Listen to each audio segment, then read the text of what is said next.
Halo, Assalamualaikum warahmatullahi wabarakatuh. Kami dari kelompok 1 akan mempresentasikan 3 materi. Yang pertama ada Ethernet, yang kedua sliding windows, dan yang ketiga algoritma routing. Dan inilah perkenalan anggota kami.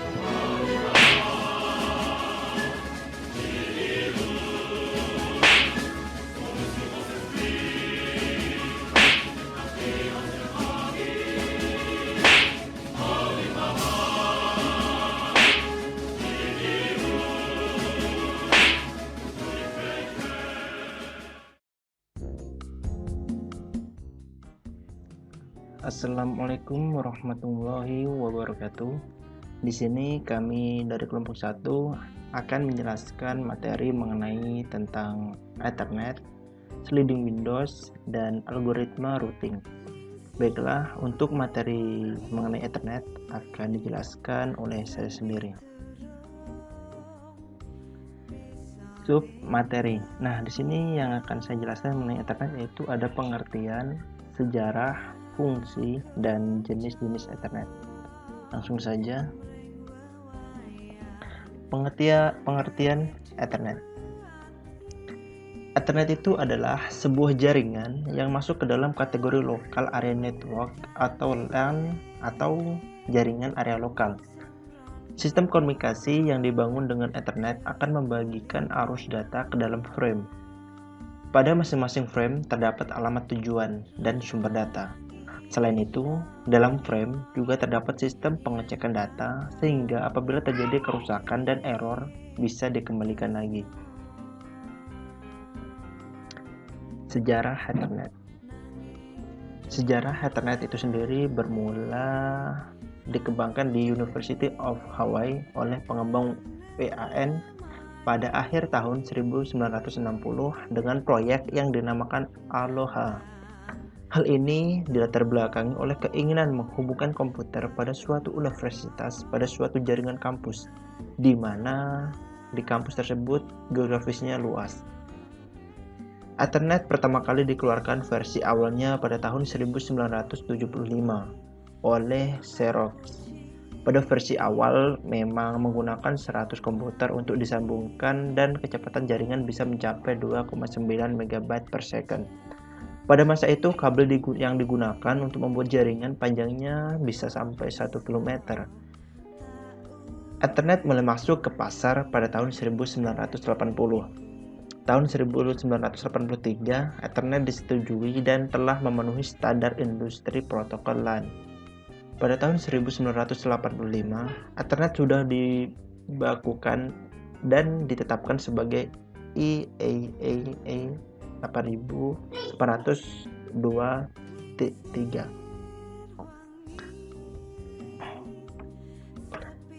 Fungsi Ethernet. Fungsi Ethernet yaitu Ethernet card berfungsi untuk membantu pertukaran file dan data melalui jaringan komputer. Jadi fungsinya untuk menukar data, misal file, foto, dan lain-lain seperti itu ya.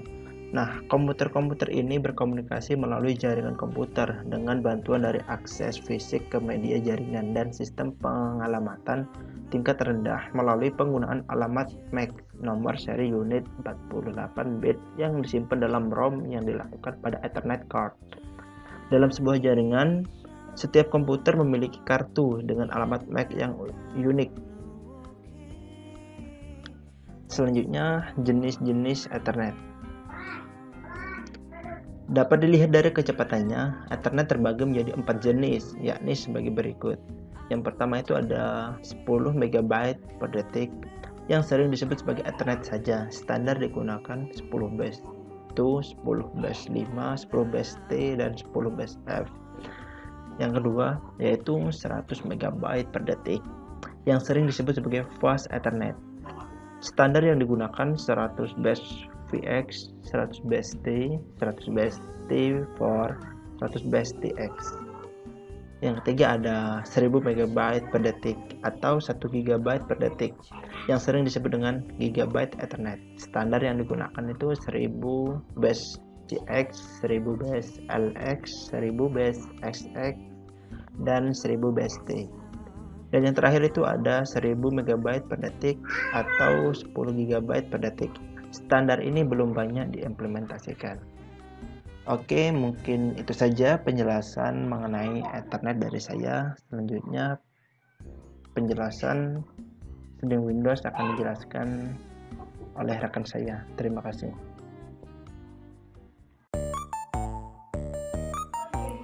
Assalamualaikum warahmatullahi wabarakatuh. Perkenalkan, nama saya Doni Prayogi dari kelas 4 CC. Di sini saya akan menjelaskan tentang sliding Windows. Untuk pengertiannya sendiri, sliding Windows adalah sebuah mekanisme dengan pengiriman paket-paket data dalam suatu ukuran window secara terus-menerus. Konsep umumnya, window ini akan bergeser secara otomatis sesuai dengan acak yang diterimanya. Pada sliding Windows terdapat dua algoritma, yakni go and back dan selective repeat. Untuk gambar bisa dilihat dalam gambar 1, yaitu ilustrasi go dan back. Gambar 2 yaitu ilustrasi selective dan repeat. Kemudian masuk ke perbedaan. Perbedaan dari go back and dan selective repeat, semisal terdapat data 01 3, 4, 5, 6, 7, 8, 9 dan lebar window adalah 4 dan paket yang hilang adalah 2. Perbedaan go back and. Ketika paket 234 dikirim, paket 2 di tengah jalan lost dan paket 34 setelah diterima maka akan di-discard, dan kemudian ketika timeout maka paket 2 akan dikirim kembali diikuti dengan paket 3 dan 4. Selective repeat. Perbedaannya adalah jika menggunakan sliding Windows dengan konsep selective repeat, maka ketika paket 234 dikirim dan paket 2 di tengah jalan lost dan paket 34 setelah diterima maka akan ditampung dalam buffer terlebih dahulu. Maka paket 2 saja yang akan dikirim kembali. Oke, sekian dari saya. Assalamualaikum warahmatullahi wabarakatuh. Assalamualaikum warahmatullahi wabarakatuh. Perkenalkan, nama saya Rio Gustianugrah dari kelompok 1. Di sini saya akan menjelaskan sedikit tentang algoritma routing. Kita mulai dari pengertiannya. Algoritma routing adalah bagian algoritma dari perangkat lunak network layer yang bertanggung jawab untuk menentukan jalur mana yang menjadi jalur transmisi paket. Kita beralih ke jenis-jenis algoritma.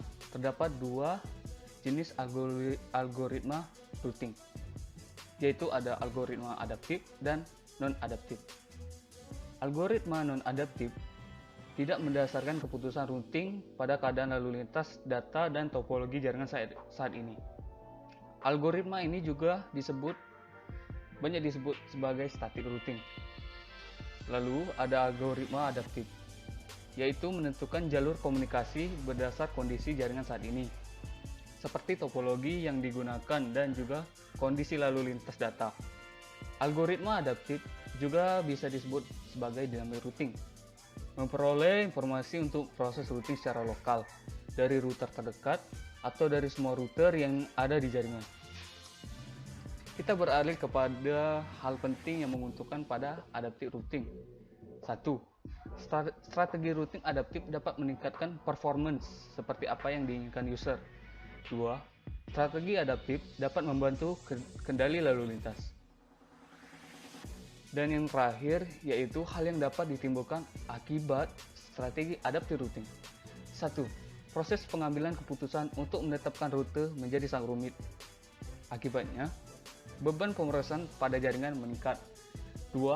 Pada kebanyakan kasus, strategi adaptif tergantung pada informasi status yang dikumpulkan pada satu tempat, tetapi digunakan di tempat lain. Akibatnya beban lalu lintas menjadi meningkat. 3. Strategi adaptif bisa memunculkan masalah seperti kemacetan. Apabila yang terjadi terlampau cepat atau tidak menjadi relevan, bisa saja reaksi sangat lambat. Baiklah, sekian dari saya. Saya akhiri. Wassalamualaikum warahmatullahi wabarakatuh.